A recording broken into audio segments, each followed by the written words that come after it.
Welcome to Mariauccia'S Muffins. Today we're making these amazing snickerdoodle donut muffins I stumbled upon on this little website called Sweet Little Bluebird. Before we get started, let's go to the sink.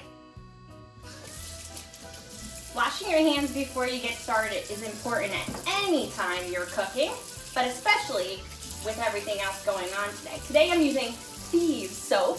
Shout out Young Living. And what song should we sing? Happy birthday to you, happy birthday to you. I'm gonna make muffins, and maybe you'll eat 200. The next step is melting 1 stick of butter. So we're gonna head on over to the microwave. While we're waiting for our butter to melt, I just wanted to give a special shout out to my friend David Williams for creating this beautiful one-of-a-kind apron. If any of you want to create an apron for me, feel free to do so. There's our butter. Okay, so now we have our 1 stick melted butter. We're going to add to that 3/4 cup of white sugar.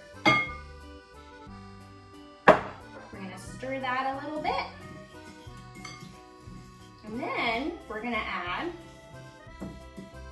1/2 a teaspoon of pure vanilla extract. If you don't have pure vanilla extract, you can use imitation.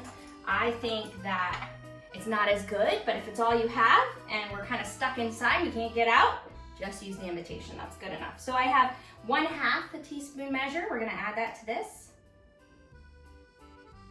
I'm actually gonna put a little extra because I really like vanilla. And then we're gonna stir that all up. It's just gonna look something like a slushy.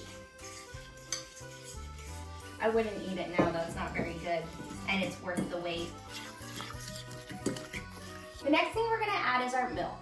It calls for 3/4 cup of milk, and I guess in the recipe she uses like 2% or something, but in our house we're basically dairy free, so I'm using an almond milk today. It does not change, well actually I wouldn't know, because when I did it I used dairy free milk. It might change the flavor if you use regular milk. Now the most important thing about this is when you pour it over top, you don't stir it in. I don't know what that does, but I did it last time and they were great. So I'm just trusting the process. So you're gonna pour it over your butter, your sugar, and your vanilla, and you're gonna set it aside and kind of forget about it for now because we're gonna move to our dry ingredients. Okay, so now I'm starting on our dry ingredients. I have 1.5 cups of flour. I am gluten-free, so we use the King Arthur's gluten-free 1-to-1 ratio flour today. And it turned out really well last time, so I'm just sticking with everything I did last time. The next thing will be 1.5 teaspoons of baking powder. Now I have a 1/2 teaspoon here, so we're just gonna do, all right, so the first half, and another, and one more for 1.5 teaspoons of baking powder. And this recipe just calls for a pinch of nutmeg. I'm gonna do a couple shakes. I think that'll do. And then for cinnamon, it says 1/4 teaspoon. We're also gonna roll them in cinnamon at the end, so I would stick with the 1/4 teaspoon. That's more than enough because after they're baked and all, you roll them in that. Now this is a really important ingredient as well. I know for myself and probably you as well, cream of tartar is used for like 2 things, Play-Doh and snickerdoodles. And since these are snickerdoodle muffins, it actually calls for cream of tartar. And it says it's optional, but I wouldn't skip it. I think it's really important to have that same taste as a snickerdoodle, and also the consistency that you get is really awesome.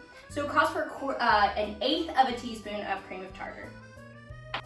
All right, so just to recap, I have 1.5 cups of flour, I have a pinch of nutmeg, I have 1.5 teaspoons of baking powder, 1/8 teaspoon of cream of tartar, and then 1/4 teaspoon of cinnamon. So those are all the dry ingredients, and we're gonna stir those and just mix them, you know, as fast as you can. Soon we're gonna add this to our wet ingredients, and then we'll have the perfect mixture for the most delicious muffins. Here we go. So yeah, just mix until you think it's all kind of mixed together, and we can move on to the next step.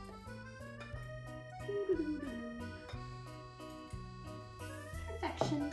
So now remember how we had set aside the wet ingredients? This was our milk, our butter, vanilla, and sugar.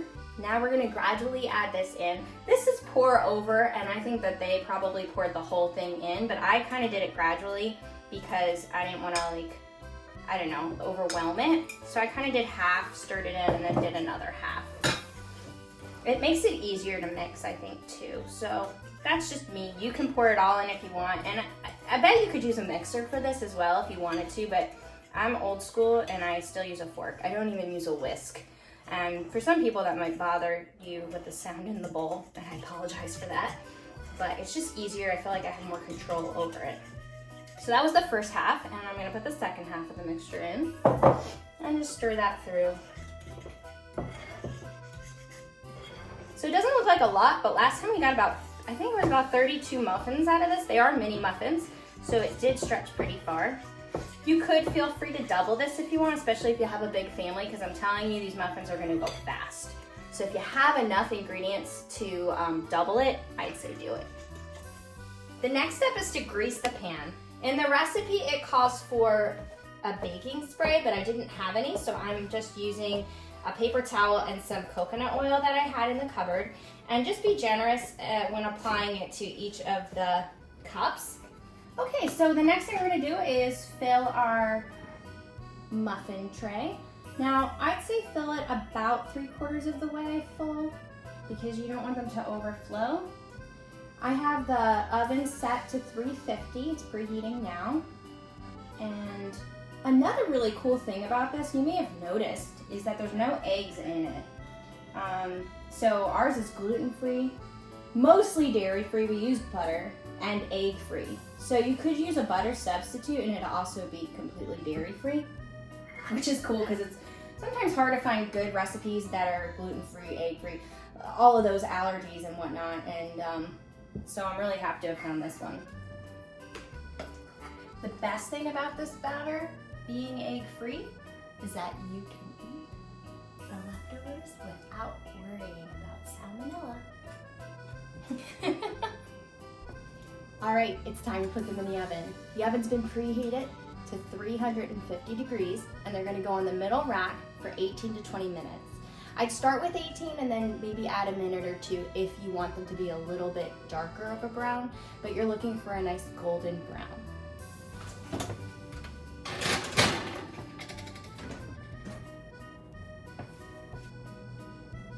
They're just about done. I am so excited. They're gonna be so delicious. 3, 2, 1. Yay! Oh, they look perfect.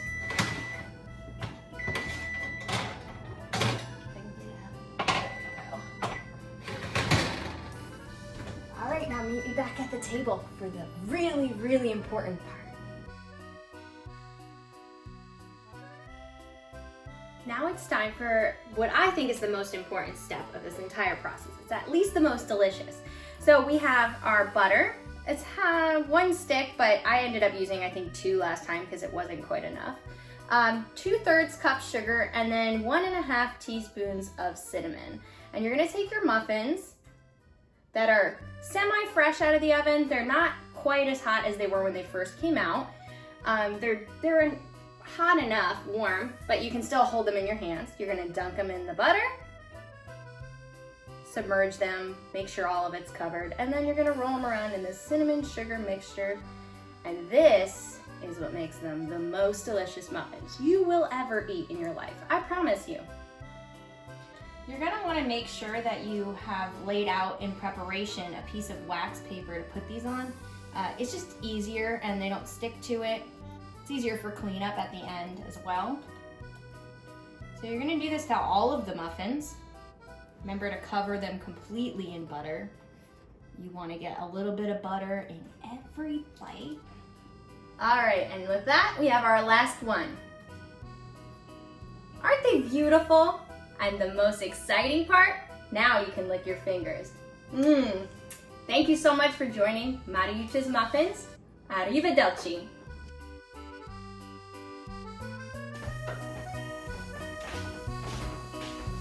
Oh, yes!